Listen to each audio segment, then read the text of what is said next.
What's going on, guys? Today I'm going to be talking about the raw reality of being a multimillionaire at 18. And to most of you guys, I guess my answer is probably not going to be what you anticipate. So I'll start off with my journey. I'm 18 years old, but I guess some days I genuinely feel like I'm 100 years old. It's not because of the money or the cars, but rather the miles it actually took to get here, right? So when I was growing up in my early childhood, I didn't grow up cool, I was rather invisible. And I didn't also ever grown up being seen. And middle school and high school for me was just a simple quiet exile. And if you don't know who I am, my name is James Wang, and I started my digital entrepreneurship journey at 10 years old. And to every single person outside, I was just that one weird kid. Sleeping in class, I was an easy target, and sometimes kids poured water on me to get a laugh. Teachers wrote me off as wasted potential. And by senior year, when I finally wanted friends, it was too late. Cliques were locked, and the language of teenage life had already moved on without me. And my world existed without glowing screens. It was forums, it was Discord, and strangers chatting about the same dream. And to me, they honestly knew me better than the kids sitting 5 feet away from me in class. And that's just how I had to grow up. And in my early childhood at home, we were just trying to keep the lights on. We were using EBT cards for groceries, my Wi-Fi would cut out whenever the bill was late, and I biked to YMCA to shower because my parents worried about the water bill. And other nights I stayed at the library until closing to finish my homework, and I'd walk back into my mom and dad, exhausted from double shifts, quietly arguing over which bill to stop. My dad eventually lost his job and never found another, and my mom worked 2 jobs, and sometimes even 3 jobs, a nail salon, grocery counter, and somehow still cooked, cleaned, and drove me to school every single morning because I couldn't wake up for the bus during nights of editing, working, recording, etc. And at that time, they didn't fully understand what I was doing online, but they believed. And growing up, kids can really smell the difference on me. They genuinely smelled it on me. And quite literally too, they mocked me for my lunches, which were dumplings, leftover fish, and they called me names. Sometimes I literally threw my food away because I didn't want to be teased. And then I asked for scraps because I hadn't eaten lunch or breakfast, quite frankly. I missed every single normal teenage milestone. No games, no parties, no effortless friend group. And when you grow up like that, you really learn early that no one is coming to save you. And if anything is going to change, it's going to be you. And while most people game to escape, I game to build. And so I started cutting up my Fortnite clips on an iPad that could barely render the clips, teaching myself everything because I couldn't afford any help at all. I studied the YouTube algorithms so much, the same way kids study sports stats. And one by one, I found small ways to earn, ad revenue, sponsorship scraps, and selling digital goods. And I imagined myself as the biggest Fortnite YouTuber. I was surrounded by the biggest creators of every single game I played. Every Discord I was in, my mind imagined myself on the same level as the top YouTubers I was connected with. I told myself, I am the biggest Fortnite YouTuber. And then what happened? By 14, I had a real channel, over 1 million subscribers, and a tiny team of editors and designers that I paid from my first AdSense checks. I was simply practicing the law of attraction subconsciously without even knowing what it was. It felt like magic to me. The world would pay me for making something, not just fitting in. But at the end of the day, I was still alone, and honestly, I didn't know if I was doing the right thing. And sometimes I would remember days where I would lock myself into a room crying myself to sleep because I was scared for my future. I mean, at a young age, you didn't even know what materializing the money you made even looked like. And all that money went into my mom's bank account, and I was still that kid asleep at the back of my class. And then came NFTs. And for those of you who actually know who I am, you might know my story. And to an invisible kid, it looked like a secret gold rush. I went all in. I would literally grind for 16-hour days. I would literally try to find every single market gap I could find. And by early 2022, I had made more than $11 million. And at 14, that was a number that genuinely scrambles your brain. I thought I was untouchable, and I bet everything on one play, other side, and I also refused to take profit. The market turned, and in 90 days, I lost 95% of it all. And losing millions of dollars that young isn't just a financial problem. It's an identity death. It's like waking up from a dream with nothing and no one to save you and no one to call. And my life didn't pause. Something worse happened. So my grandfather, who was pretty much the man who basically raised me, got sick and died almost overnight. He was 79 years old, but it felt like he was strong like 50. And seeing him unconscious genuinely broke something I didn't know could break. The last words I ever said to him were, "I promise I'll become someone powerful." And I didn't know what powerful meant back then. I just knew that I couldn't let the promise die with him. And after he passed, I started with that ritual. Every single night I wrote him a letter.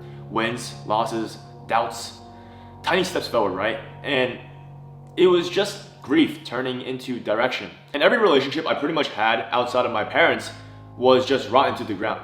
And in no way am I asking for pity, but I'm just simply telling you my story. And what I learned was that you don't need to feel good to move forward. There was already a version of myself who was 8 figures, and I just had to go and do it again. And confidence wasn't a starting point, it's just a byproduct of surviving fear. So, at the time, I had a 2.3 GPA in high school and a bad rep for sleeping through class. And I guess that pain and that emptiness became fire because I was also nerd maxing, I guess. I was having straight A's in APs. I had a perfect 1600 SAT, and I vividly remembered I searched up every single released SAT online, and on that website, it was like 60 PSATs and SATs that were released, and I did all of them just with pure grit, self-studied, and I got my way to a 1600 SAT. I clawed my way into Cornell University because I thought that the prestige would finally fill that hole that was going through my life. And I guess I also wanted to fulfill my parents' and grandparents' desires too. But it didn't. I arrived and instantly I felt out of place. Kids would celebrate these unpaid internships like it was generational wealth. And I would literally be stuck in class doing group projects about nothing. There would be networking events where every single person chased that same, 5 companies. And meanwhile, I built teams. I lost and made millions of dollars, and I also buried the man who raised me. I felt 40 in a room of people that were 17, 18 years old. And by the end of my first semester, I knew that staying would just be more dangerous than leaving. So I left, and I made the decision in just an instant. And my parents thankfully supported that. But during that time in Cornell, I met Alex. He was a kid that was hunched over a laptop in the cafeteria where he was going over the charts. He showed me a wallet and he turned $500 into $300,000. I watched him, he refreshed it, and it was real. We began trading side by side, and it was just 2 sleep-deprived Asian kids dissecting meme coins until 3 a.m. while the campus slept or partied. Loss after loss, tiny wins after tiny wins. It was endless iteration. And from those nights, it became therapy for me, and it was something that was genuinely revitalizing me. And slowly, the system emerged. It was a way to surface promising coins before the crowd. And 2K tests became 5-figure wins, and then 6, and then one day 7 figures hit in a single trade. And for those of you who know my infamous video coin trade that I hit in Cornell University, you know exactly what I'm talking about. It wasn't magic, it was obsession refined by suffering. And while becoming a millionaire as a teenager feels like a cheat code, the reality is alienation, and it's something that you genuinely need to worry about. Your peers will worry about their finals, and you will worry about liquidity and security. Parties will feel like time travel, like a life that you no longer live. And you lack the ability to simply connect with anyone your age. And I know that simply happened to me, it happened to Alex, it happened to every single person in my field that is close to me. Because you simply cannot understand a normal person anymore. And I tried to crave connection with people that I knew from my childhood, but we could barely understand each other, and there was so much responsibility on my back. I was literally making decisions that would change my family's future. There was no handbook, and I literally felt decades older than anyone else my age. It was constant paranoia. Money paints a target, and I would have to go through a lot of hack attempts. There's people trying to scam me, and people with a lot of hidden agendas in real life. And after near-death brushes, you live very, very carefully, and then you need to become extremely cautious with operation security and fear of losing everything all over again. And I guess every single big win reminds me of that first big wipeout, right, with other side. And then after each big win, I'm also numb to the number. Making so much money at a young age just taught me that money isn't real. So, to my point, I guess you just simply skip adolescence. Death, betrayal, massive risk. All before your first legal drink. I still can't even legally drink. And you become decades older than every single other person inside. And to add on to that, friendship is extremely hard because you miss the manual. Some people envy you, some people idolize you, and some people just want a piece.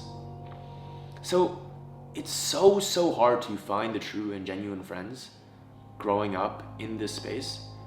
But very few meet you human to human. But when they do meet you, they're genuinely priceless. And the first thing I wanted to do wasn't to buy cars. I went home and I paid off the mortgage that was on my mom's house. I handed my parents' keys to a fully paid house. My father, who hadn't worked until his layoff, he cried to me and he told me that he was proud. And that genuinely meant a lot to me. It wasn't the fact that I had money to just buy whatever I wanted. It was the money that I made to repay all the efforts that other people have put on me. I bought my grandma an $800,000 home. She cried too, and in classic grandma fashion, she said, "Why shouldn't you still go back to school?" I also bought my parents vacation places so they can finally breathe. And those moments to me mattered more than any screenshot of a trade. And yes, I bought the Ferrari, and yes, I bought the Lamborghini, but it wasn't because I thought they would fix me, but it was simply because it was a physical symbol that the bullied, broke kid, the lame kid, me, broke out. And that first drive is so electric. It's something that genuinely invigorates you to go after it and keep going and keep going and keep going after it. And by the 10th drive, I guess it becomes normal to you, and at the end of the day, it's just a car. But what stays is the proof that reinvention is real. The law of attraction is that reality isn't a fantasy, and people sell manifestation. I see this all the time on like TikTok or YouTube or anything like that. They sell it like mood boards. And for me, it was just identity engineering. See, I want you to hold an unflinching vision of who you need to become. And please write to yourself and document that clearly. Because for me, night after night, I wrote to my late grandfather, narrating the man that I was becoming. So I want you guys to understand that you need to persist in invisibility. And the truth of the matter is you're probably going to build for years with no applause. You're gonna go through humiliation, you're gonna go through grief, and you're also gonna go through a lot of loneliness. But what I wanna say is they're just neutral energies. So you should transmute them, transmute your pain, and aim them towards something greater. So as you grow, I want you to guard your mind and your loved ones.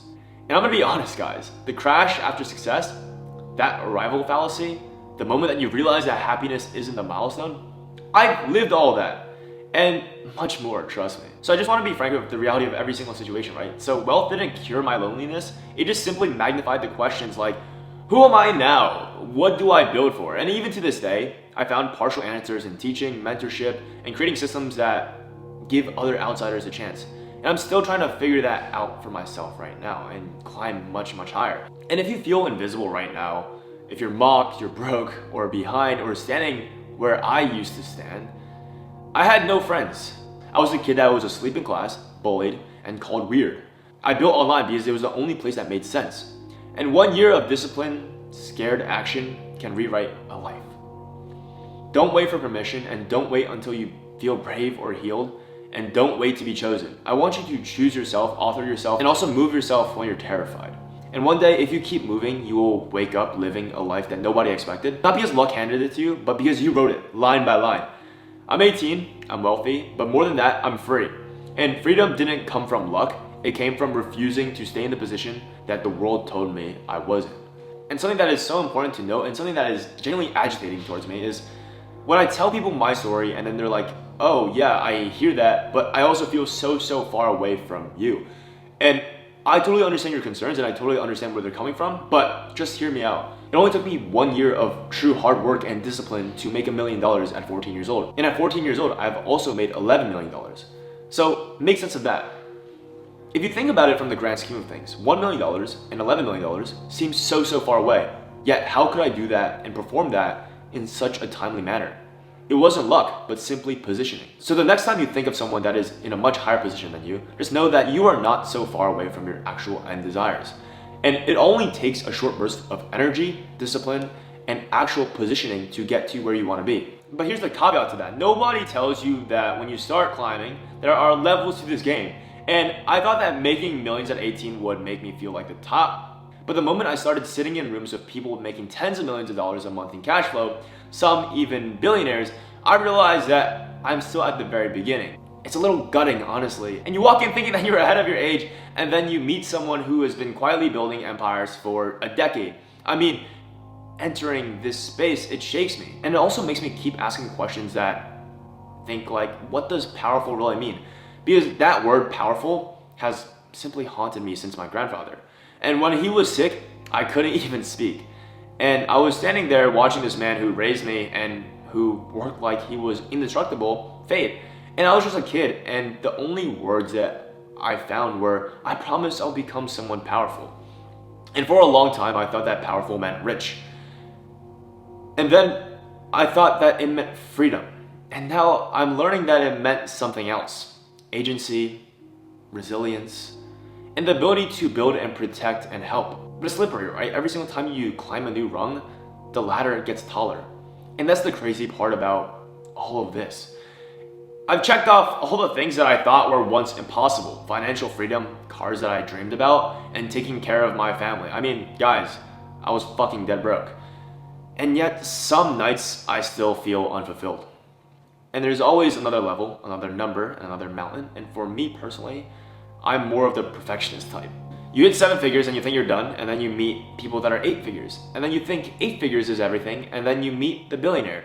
And sometimes it hits me like, am I still that kid trying to prove himself? And will I ever feel like I'm enough? And that's the quiet cost that no one talks about. Success doesn't erase the kid that was once invisible. It just gives him a bigger stage to wrestle with the same questions. I've lived through enough failure, humiliation, and loss to know this. Confidence isn't a starting point, it's just a byproduct of surviving your own fear. And you need to find your own meaning beyond money, because money didn't fix emptiness. It magnified problems that I hadn't answered. Like, who am I if the charts go to 0? And what is all this power for? But what does success mean if I'm still lonely? But here's what keeps me steady, for myself at least. It's the promise to myself, to my loved ones, and to my grandfather. That image of my grandfather that was strong, laughing, and believing in me before I even knew who I was. Every letter I wrote him after he died, every trade, every build, every risk, it's been my way of answering him. And I'm still trying to become someone powerful. It's heavy, and some days it's lonely, and some days you wonder if the kid who started all this was just trying to prove that he mattered. But here's the paradox. The same weight is the gift, and it forces you to grow and to think like an actual adult when everyone else is playing, and it forces you to confront mortality early. And it forces you to also learn resilience, to learn self-direction and suffership before most people have even tasted it. And it's why even at 18 years old, I feel like I lived multiple times and I feel like I'm literally like 100 years old. And maybe that's what my grandfather meant when he told me to become powerful. Not invincible and not flawless, but powerful as in the ability to endure, to create, and to protect, and to write a story that was larger than the one that I was handed. And if you are that invisible kid right now, hear me out. Even if you win, you'll still find new mountains. And if you're chasing success young, understand that it won't fill the emptiness. It'll simply give you the freedom and the burden to face yourself sooner. But that is the gift, guys. Because the sooner that you face yourself, the sooner that you can stop waiting for life to choose you. I've learned that that is true powerful. Money is just a tool and freedom is a stage. But the real game is self-creation. I'm 18 years old and I'm still figuring out, I don't know how many times I'm gonna have to say this, but I know this much. Don't chase power thinking that it'll finally heal you, but build because building makes you whole. Act scared. I'm scared too, but stay hungry. But know that power is a moving target, and that's okay, guys.